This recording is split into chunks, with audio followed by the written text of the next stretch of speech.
এই যে পোলাওয়ের চেহারাটা নরম ও মোটামুটি ভালোই হয়ে গেছে। এই যে সাংঘাতিক গন্ধ দেখাচ্ছি, আসল জিনিসটা খুলছি। কোনো ডাউট নেই, এটা যা শুধু এমনি হয়ে গিয়েছিল। ও পুরো মানে ফোকাসটা পুরো ঝাপসা হয়ে গেল, ওই জন্য তো আপনারা খেয়ে নিচ্ছেন। সামান্য পরিমাণ একটু নাড়িয়ে দিই। কোন দেশের সাপোর্টার? বললাম না অল্প খান বেশি দিন খান, একটা পিস খাবো। Oh too good. Hello everyone, welcome to Dipanwita TLC. If you like the video then please press the like button. You can subscribe to my channel. There is a bell icon on your right. Please press the bell icon for more videos like this. You people also can follow us on Instagram and Facebook. Thank you. Good morning, আবার একটা নতুন ব্লগে। যদি morning কি আছে না 12:15 12:15, তো নতুন একটা ব্লগে আপনাদের স্বাগত জানাচ্ছি। তবে আজকে ব্লগটা শুরু হচ্ছে গাড়ির মধ্যে থেকে। সাধারণত এরকমটা হয় না, তো কেন গাড়ির মধ্যে থেকে সেটা দীপান্বিতাই বলুন। আমরা এসেছিলাম একটা এসি কিনতে, তখন ওকে মনে হলো যে 14 নম্বর অব্দি যখন এসছি, বেহালায় যারা থাকেন তারা জানেন পাঠকপাড়ার এখানে ইকবাল খুব বিখ্যাত, ইকবাল থেকে একটু মাটন কিনে নেওয়া হোক। শীতটাও পড়েছে, দেখছেন গায়ে চাপিয়ে নিয়েছি, তো হালকা ঠান্ডা পড়েতে মনে হলো একটু একদিন পোলাও মাংস হয়ে যাক। সো যেরকমটা দীপান্বিতা বললো, মানে নিশ্চয়ই পাঠার মাংস, তার সাথে পোলাও থেকে নিলাম একটু মাটন, আর সেলস এম্পোরিয়াম থেকে নিলাম হচ্ছে একটা 1 টনের এসি, ব্লু স্টারটাই আমরা প্রেফার করলাম। তো আপনারা দেখতে থাকুন আর জানাবেন একটু যে এই নতুন নতুন এই ব্লগগুলো যেগুলো আমরা দিচ্ছি সেগুলো কেমন লাগছে, কেমন হচ্ছে। একটু কমেন্ট সেকশনে একটু দেবেন, মানে কিছু লিখবেন, ভাল লাগবে আমাদের। আর সাবস্ক্রাইব করবেন, সাবস্ক্রাইব করতে কিন্তু কোনো পয়সা লাগে না। যেটা বলছিলাম একটু আগে ব্লগে, যে এইটুকু রাস্তা আসতে আমাদের কত টাইম লাগলো, কি ইরিটেটিং। মানে বেহালার চারিদিকে খোঁড়া, মানে যেখানে যা কিছু, মানে কোনো জায়গায় খোঁড়ার অপশন নেই, কিছু টেস্ট করতে হবে, পাঠিয়ে দাও এখানে। বেহালাতে এত পাইপ বসে সারা বছর ধরে, মানে সত্যিকারের যারা বাইরে থেকে বেহালা ঢোকে না তারা এখনো বলে বাবা বেহালা, ওফ সাংঘাতিক, সিরিয়াসলি সাংঘাতিক। ধরুন আপনি ডায়মন্ড হারবার যাবেন, সেটার জন্য আমতলার ওখানে মোটামুটি 8 ঘন্টা ধরে ওয়েট করতে হবে। বিবেকানন্দ মিশন স্কুলটা আছে, ওখানে একটা বিশাল জ্যাম হয়। আর দীপান্বিতা তো সামনে দেখাচ্ছেই, মানে এটা হচ্ছে এখন 12:30 বাজে, বেহালা বাজারের অবস্থা মানে অসম্ভব ভিড়, মানে এটা হওয়ার কথাই নয়। এখন তো মানে 12:30, মানে অফিস টফিস সব লোকজন চলে গেছে, এখন তো এতটা জ্যাম হবে কেন? Down traffic. হ্যাঁ, মানে আমরা তারাতলার দিক থেকে শখের বাজারের দিকে যাচ্ছি, তাতেই হচ্ছে এই রাশ জঘন্য।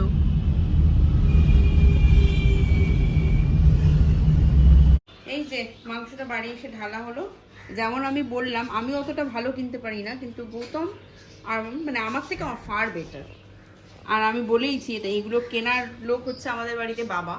মাছটা তাও আমি ভালোই বুঝি, কিন্তু মাটনটা তাও অতটা বুঝি না, লোক ঠকিয়ে দিতেই পারে, কিন্তু গৌতমকে ঠকাইনি, ভালোই দিয়েছে মাংসগুলো, বেশ সুন্দর। এই পিসগুলো যেমন খুব ভালো হয় আমি জানি, মাংসও থাকে অ্যান্ড নরমও হয়, আর রান্নাটা ইজি হয়ে যায়, হালকা আছে, দারুণ করে রান্নাটা হবে। তো আমি চটপট ম্যারিনেশনটা করে ফেলি। সো মাটনটা পরিষ্কার করে নিয়েছি, এটা 500 মাটন আছে, তার জন্য আমি একটা ছোট পেঁয়াজ ঘষে নিই, 1 চামচ আদা, 1/2 চামচ বা এই ছোট চামচের 1 চামচ রসুন, তেল 1 চামচ তেল, সর্ষের তেল মানে মাস্টার্ড অয়েল, ছোট্ট এই স্পুন, আমাদের যে ছোট্ট স্পুনটা আছে যেটা মশলা নেওয়ার, এই স্পুনের 1/2 চামচ মতো হলুদ। আর এই স্পুনটা, এটা কি বলবো, মানে টিস্পুন বলা যেতে পারে, তার 1/2 চামচ কাশ্মীরি লঙ্কা, 1 চামচ ভিনিগার, ব্যাস এতেই হয়ে যাবে। এটা এবার মেখে রেখে দেব। একটা মোটামুটি 2 ঘন্টা তো ম্যারিনেট করবই, অন্যবার রাত্রিরে পুরো ম্যারিনেট করা থেকে পরের দিন করি, আজকে 2 ঘন্টা করে তারপরে কি কষতে দিয়ে দেবো। এই 3টে 3:30 থেকে শুরু হবে রান্না, রাত্রিরে খাওয়া দাওয়া। আমি আলুটা ভেজে রেখেছি, এটা তো বাঙালির চিরাচরিত টেস্টি খাবার, তো তেল তো লাগবেই। তেল আমি আর দিচ্ছি না, 500-র জন্য এটা এনাফ। আমি এখানে এবারে আচ্ছা, লোকজন কিন্তু বলতে পারে যে 5টা লোক 500 মাংস কেন, মানে এত কম কেন, তাই তো? তো আমি ক্যামেরার পেছন থেকেই বলছি যে আমরা এখন নতুন একটা জিনিস বিশ্বাস করছি, অল্প খাও বেশি দিন খাও।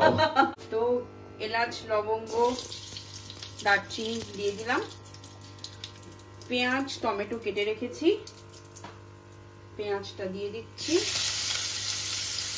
তেলের উপর আমি অল্প আলু ভাজার সময় হলুদ দিয়েছিলাম, তো আর আমি হলুদ দেব না, তাহলে তেলটা বেশি পুড়ে যাবে।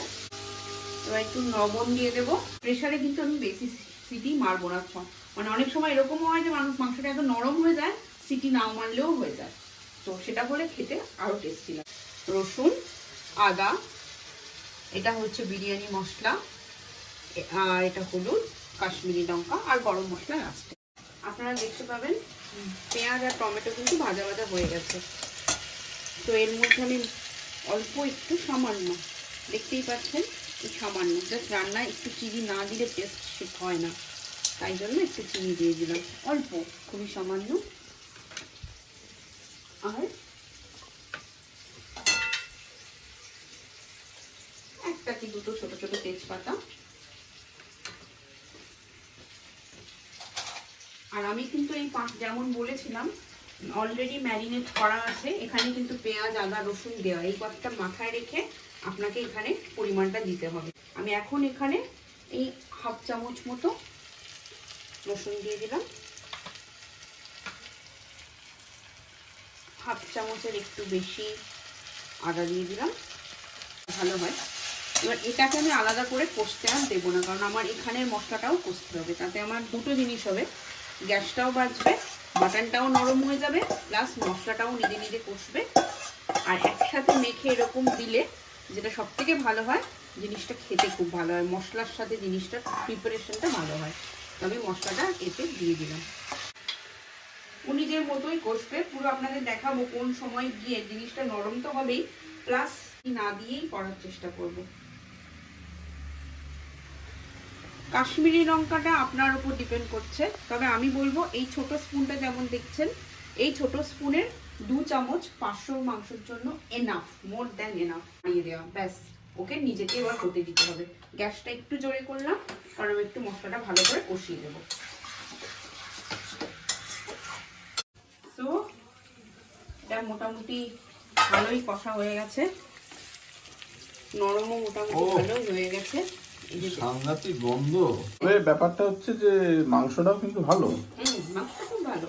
এবার এটাকে আবার একটুখানি আমি নাড়িয়ে ঢেকে দিচ্ছি অ্যাজ ইউজুয়াল, কারণ এটা ওরকম ভাবেই হবে। এরপরে এই যে জল গরম করে নিয়েছি, আমি গরম জলটা দিয়ে দেব, তাহলেই হয়ে যাবে। তো এই আরেকটু নিজে নিজে হোক। আমি গোবিন্দভোগ চালের পোলাও করছি আজকে, যেটা আপনাদের বলেছিলাম শর্ট মেথডে পিস পোলাও করে দিচ্ছি। প্রেসার কুকারে করতে গেলে যেটা করতে হয় সেটা হচ্ছে জলটা জাস্ট চালটা যতদূর আছে তার ওপর অব্দি থাকলেই হবে।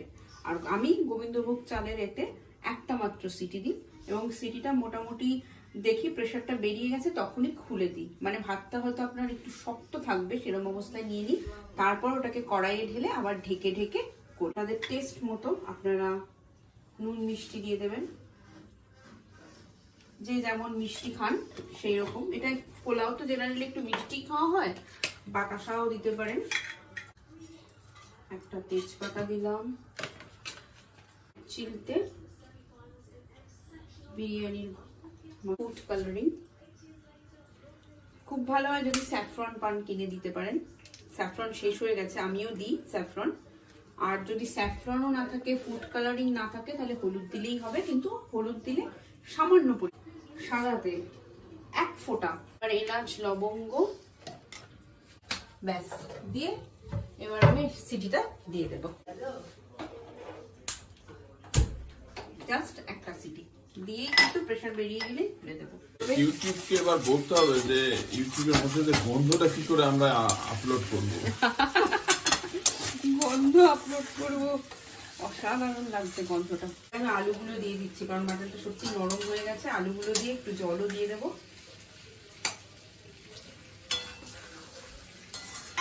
আলু যেন বেশি করে হয়। হ্যাঁ, আলু বেশি করে নেওয়া হয়েছে। এই গরম জলটা দিলাম, আমার ঢেকে দিই, সিটি পড়ুক আর এটা হয়ে যাক। আপনারা যদি অন্যরকম ভাবে মাটন করেন তো সেটা অবশ্যই কমেন্ট সেকশনে জানাবেন।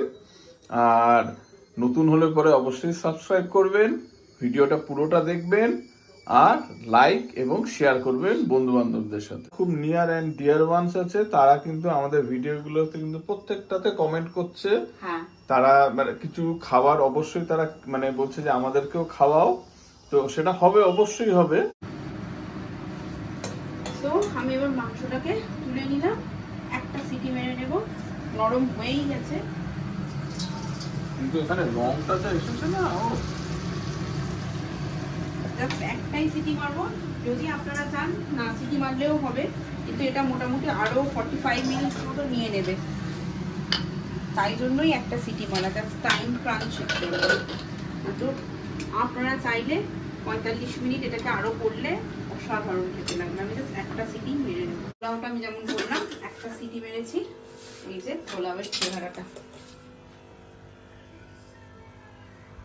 আর যেটা দেখানোর, এটা তো গোবিন্দভোগ চাল ছোট ছোট, এটা এর পরে সিটি মারলে এটা জড়িয়েও যাবে, আর এ তো ছোট্টই থাকে, এটা নরম মানে হালকা নরম হয়েছে। তো এটা কড়াইয়ে দিলে হয়ে যাবে। হয়ে গেছে, কড়াইটার মধ্যে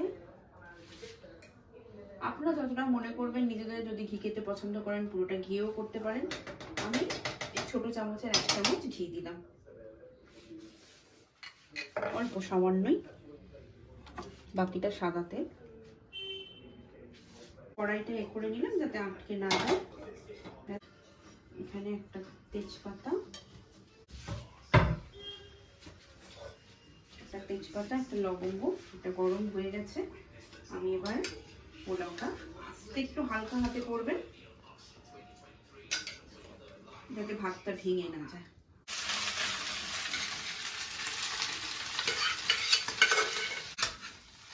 এবার আপনি যখন মিক্স করছেন তখন নিজেও বুঝে যাবেন যে একটুখানি আর ঘি বা লাগবে কিনা।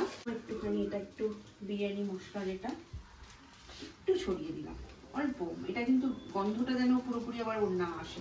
গরম মশলা দিয়ে দিলাম, দিয়ে এটাকে এবার একটু ঢেকে দিয়ে সামান্য পরিমাণ একটু নাড়িয়ে দিই, কারণ বেশি করলে ভাতটা আবার নরম বেশি হয়ে যাবে। এসেছে আর ওদিকে মাটনটা কিরকম ভেতরটা যা হচ্ছে সেটা আমি বুঝতে পারছি না, ওটা খুললে পরেই বোঝা যাবে। এটা খোলা হবে এবারে। এবার আসল জিনিসটা খুলছি, কোনো ডাউট নেই, এটা যা সত্যি এমনি হয়ে গিয়েছিল। ও পুরো মানে ফোকাসটা পুরো ঝাপসা ওই জন্য তো আপনারা খেয়ে নিচ্ছেন। ও এটা হচ্ছে ঠিক মার্ক উইন্স বলে একজন আছেন, যিনি হচ্ছেন ফুড ব্লগার। আচ্ছা, মানে অল অ্যারাউন্ড দ্য ওয়ার্ল্ড ঘুরে বেড়ান এবং খাবার খেয়ে যে এক্সপ্রেশনটা, যেটা এরকম টাইপের একটা এক্সপ্রেশন, আর আমার মনে হয় যে এরকম গন্ধ ছাড়লে পরে না যে কারোরই ওই এক্সপ্রেশনটা ন্যাচারালি বেরিয়ে আসে। গন্ধটা তো ওনারা পাচ্ছেন না, তাই ওনারা বুঝতে পারবেন না গন্ধটা কি মাহাত্ম্য। না, কিন্তু সবাই বুঝতে পারছে যে এটা কিরকমটা হয়েছে। জাস্ট কিরকম নরম আমি দেখাই, এই দেখুন পুরো ছেড়ে গেল, জাস্ট হালকা প্রেস করলাম। সো আমি এখন রেডি টু সার্ভ। আমি চাইছিলাম মানে যেটা রিজন রাত্রিরে আমরা একটু আর্লি ডিনার করি, তাই জন্যই আমি তাড়াহুড়ো করছিলাম, আর কিছুই নয়। কারণ এটাকে আরো 45 মিনিট বসিয়ে রাখলে অটোমেটিক হয়ে যেত, পুরো রেডি পুরো, কিন্তু অলরেডি 8:30 হয়ে গেছে, রাইট? তো খেতে হবে, তাই জন্য আমি একটা সিটি মারলাম। এবারে এটাকে আবার কড়াইয়ে নামিয়ে ঢাকা দিয়ে দেবো, তারপর গরম মশলা দেবো, এটা নামিয়ে দিই।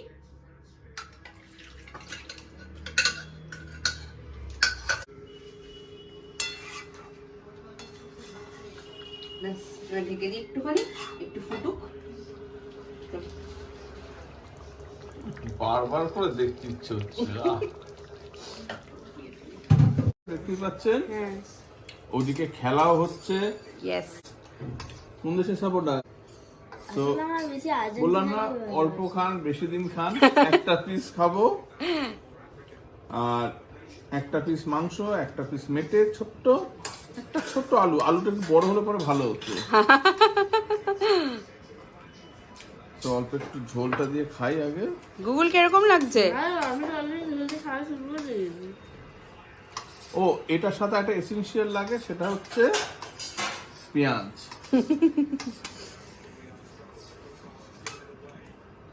ও টু গুড। কি এরকম ভাবে বলতে হবে? ও এরকম ভাবে। সো নতুন হলে পরে সাবস্ক্রাইব, লাইক, শেয়ার আর কমেন্ট, আর সবচেয়ে বেশি আগে সাবস্ক্রাইব করবে। এক্স্যাক্টলি যেটা গুগল বললো, আপনারা প্লিজ সাবস্ক্রাইব করুন, আমাদের সাবস্ক্রিপশনটা বাড়ছে না। আর কি বলবো? আমরা খাই, আপনারা শুধু দেখুন, না আপনারাও খান, কমেন্টসেও জানান। আর ঠিক আছে, পরে ভিডিওতে দেখা হচ্ছে। শুভরাত্রি। শুভরাত্রি।